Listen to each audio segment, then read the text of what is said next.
Introduction. The pressure to conform to popular beliefs and ideas can often limit our ability to make independent decisions and think creatively. This is where the book Think Like a Freak, written by the authors of Freakonomics, comes in. The goal of the book is to teach readers how to think outside the box and approach problem solving in a new and unconventional manner.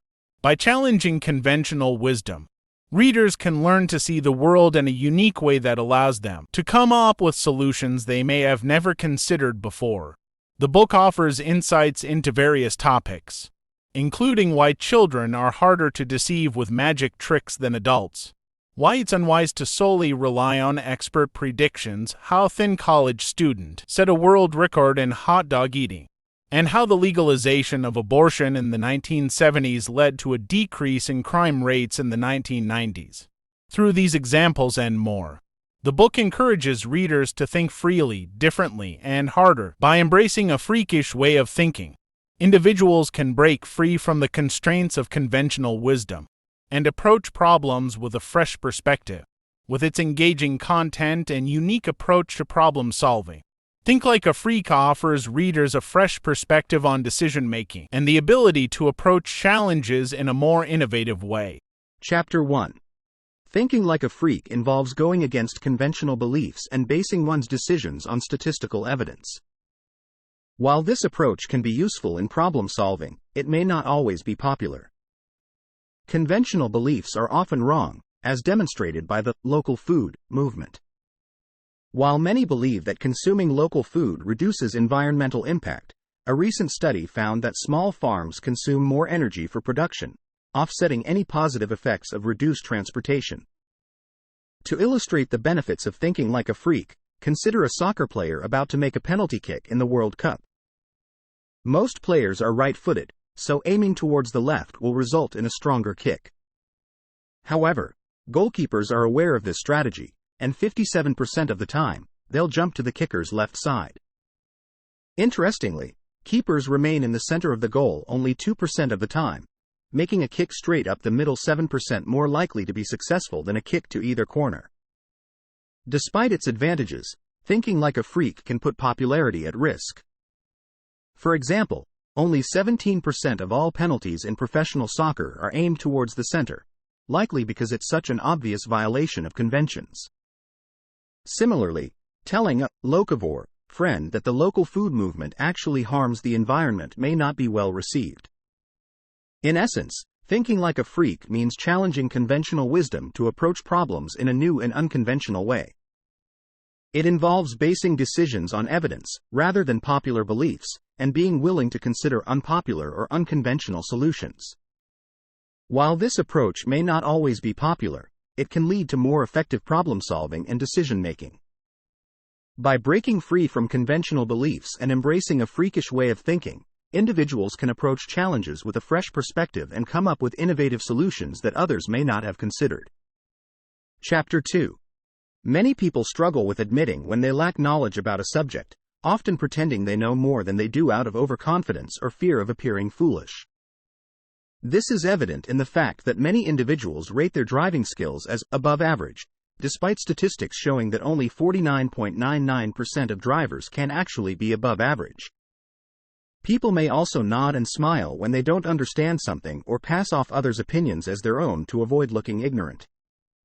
However, admitting to not knowing something can have advantages. It can increase credibility by demonstrating honesty and authenticity, and it allows for the opportunity to learn and discover the truth. In contrast, experts may be less likely to admit to a lack of knowledge, as they may feel pressured to bluff their way through or make bold predictions to gain recognition. This can be problematic, as experts are not always accurate in their predictions. Studies have shown that stock market experts have a prediction accuracy rate of just 47.4%, which is worse than the odds of flipping a coin. Given these factors, it is important not to blindly trust experts and to be cautious when making decisions based on their predictions. Experts may have motivations to fake knowledge and make bold predictions that turn out to be accurate, but they are not always right. It is crucial to maintain awareness of what one does not know and to engage in critical thinking when evaluating the advice of experts. Chapter 3. The media often focuses on a single aspect of a problem, which can limit public discourse and cause people to overlook alternative solutions.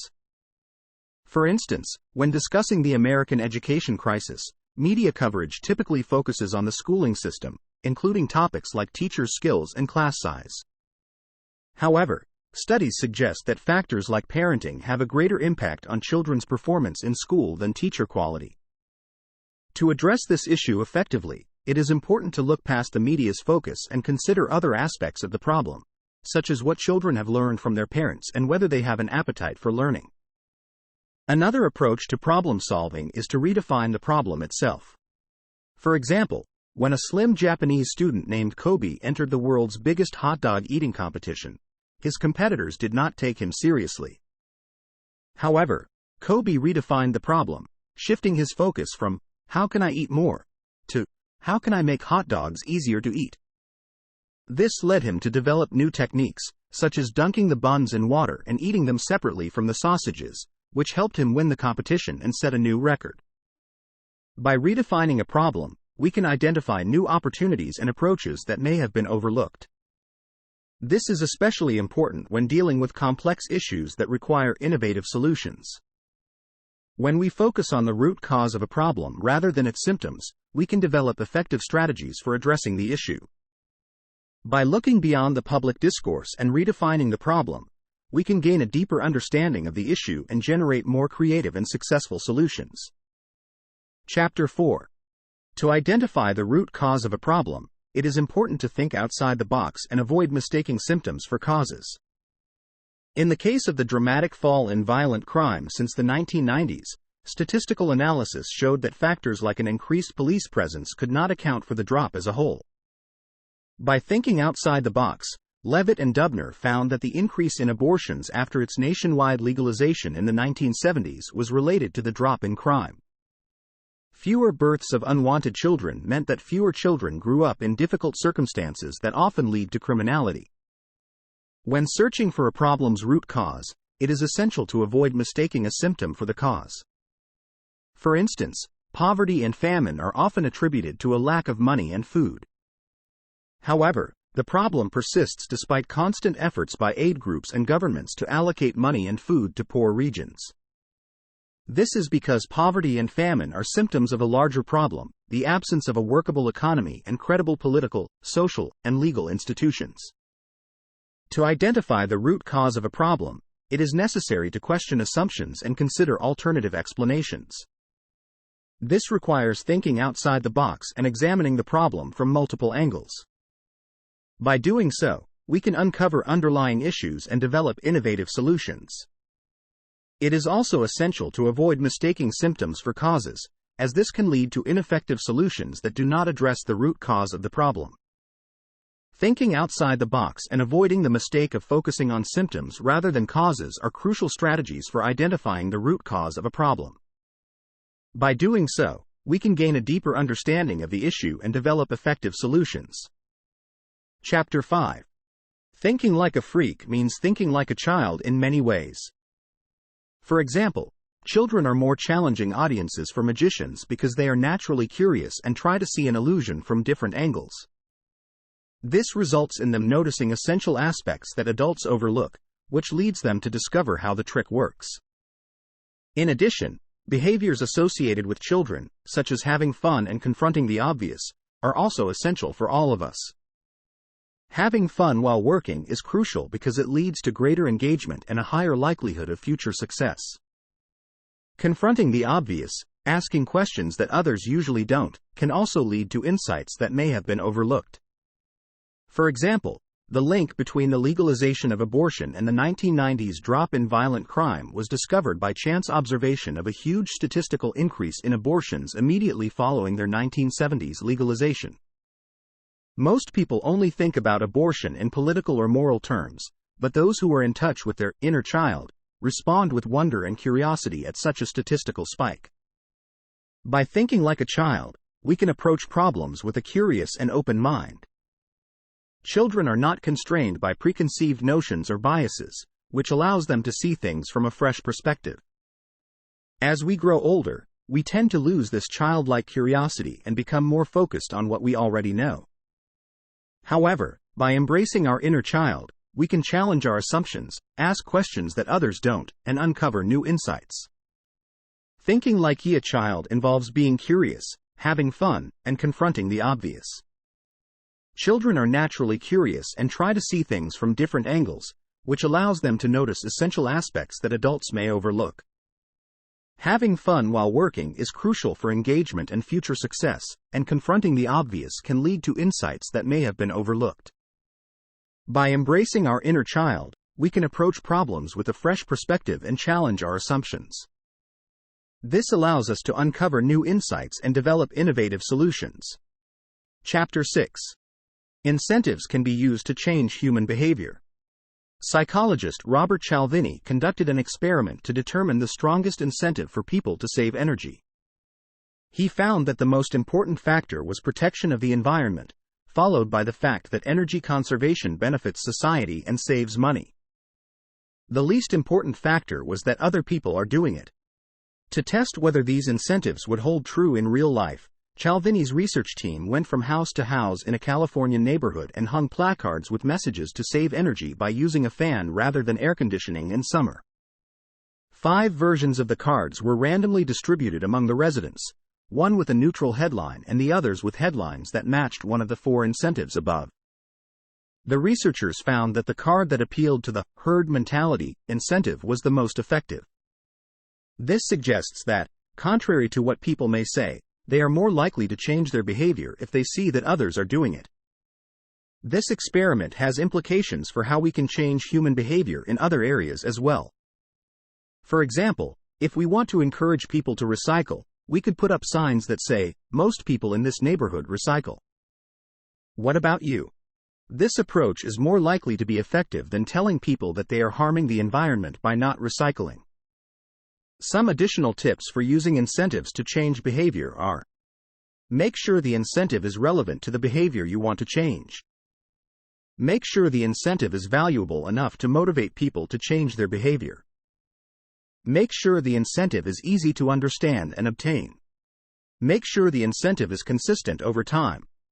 By following these tips, you can increase the chances of success in changing human behavior. Chapter 7. By understanding human psychology, you can set strategic traps to reveal people's true intentions. People are motivated by different things, and this can be used to our advantage. For example, a person who is lying or cheating may be more likely to take a risk if they think they can get away with it. This can be used to set a strategic trap that will reveal their true intentions. Here are 2 examples of how this can be done. The Solomon test. This is a classic example of how to use human psychology to reveal someone's true intentions. In the story, 2 women came to King Solomon with a dilemma. Both of them had recently given birth to a boy, but one of the women's babies had died. The women claimed that the other woman had switched their babies while they were sleeping. King Solomon told the women that he would divide the living baby in half and give 1/2 to each woman. The woman who was truly the mother of the baby was so horrified by this idea that she begged King Solomon not to hurt the baby. The other woman, who was not the true mother, did not object to King Solomon's plan. This test revealed the true intentions of the 2 women. The Van Halen M&Ms. This is another example of how to use human psychology to reveal someone's true intentions. Van Halen was a famous rock band that had very strict requirements for their concerts. One of these requirements was that there should be a bowl of M&Ms backstage, with the proviso that there should be absolutely no brown M&Ms. This may seem like a strange request, but it was actually a strategic move. Van Halen knew that if there were any brown M&Ms in the bowl, it would mean that the promoter had not read their requirements carefully. This would be a sign that the promoter was not taking their concert seriously, and it could lead to problems with the show. By setting this strategic trap, Van Halen was able to ensure that their concerts were always well run. These are just 2 examples of how you can use human psychology to set strategic traps to reveal people's true intentions. By understanding how people are motivated, you can create situations that will cause them to reveal their true selves. Chapter 8. In order to persuade someone, you must first get their attention and make them listen. However, this can be difficult because people tend to ignore information that doesn't fit into their worldview. For example, despite the fact that the majority of climate scientists believe that global warming will lead to significant environmental changes, many people are not concerned about it. This is because people tend to be overconfident in their own views and mistrust opposing ones. In a study conducted by the Cultural Cognition Project, it was found that people who were scientifically literate were actually more likely to hold extreme opinions about climate change, either believing it to be extremely worrisome or completely insignificant. Their higher level of education and confidence in their position allowed them to find evidence that supported their views while ignoring opposing arguments. This suggests that even with excellent arguments and statistical evidence, persuasion can still be difficult. To persuade someone, it is important to first get them to listen. This can be achieved by respecting their point of view and telling them a story.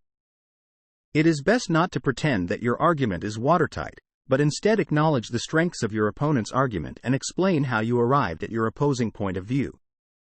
Catchy stories are often the best tool for proving your point because they are harder to ignore and forget than abstract details. Persuading someone can be difficult because people tend to ignore information that does not fit into their worldview. However, by respecting their point of view, acknowledging the strengths of their argument, and telling a catchy story, you can get their attention and make them more open to your perspective. It is important to be aware of the limitations of persuasion and to approach it with humility, recognizing that people may still hold on to their own beliefs even in the face of evidence. By using these strategies, you can increase your chances of persuading someone and having a productive conversation, even on contentious issues such as climate change. Chapter 9. Thinking like a freak and letting go of conventional wisdom can lead to problem solving and a happier life. Most conventional advice regarding happiness is actually counterproductive, so it's important not to pay too much attention to it. One example of bad advice is the mantra, "A winner never quits, and a quitter never wins." This is bad advice because there are already enough forces that bias us against quitting, even when it's clearly the better choice. One reason why people hesitate to quit is social pressure. Quitting is often seen as a sign of weakness. Another reason is sunk costs. The more we invest in something, the more reluctant we are to quit. This is known as the Concorde fallacy, after the supersonic airplane project that continued despite being economically unviable. Lastly, we tend to overlook opportunity costs. By engaging in one thing, we forego the opportunity to do something else. However, if we let go of conventional wisdom like the "winner never quits" dogma, we can become happier. In a study, participants were asked to flip a virtual coin to make a difficult decision and were then asked whether they acted upon the coin flip and to gauge their happiness level. Surprisingly, breaking up with a partner and quitting one's job left people happier. Of course, this doesn't mean that people should quit jobs or relationships more often, but it suggests that quitting does not necessarily lead to misery. By letting go of conventional wisdom and being open to the possibility of quitting, we give ourselves the freedom to make decisions that are best for our happiness and well-being. Thinking like a freak and breaking away from conventional wisdom can lead to problem solving and happiness. It's important to recognize that most well-meaning, conventional advice regarding happiness is actually counterproductive. One example of bad advice is the mantra, "A winner never quits, and a quitter never wins." Quitting can be a difficult decision, but it's important to recognize when it's the better choice. By letting go of conventional wisdom and being open to the possibility of quitting, we give ourselves the freedom to make decisions that are best for our happiness and well-being. Conclusion. Questioning popular beliefs can lead to a better understanding of things because conventional wisdom is often inaccurate. Thinking like a freak can help you explore hidden sides of problems and find effective solutions. Curiosity and innovative thinking are necessary to develop this mindset.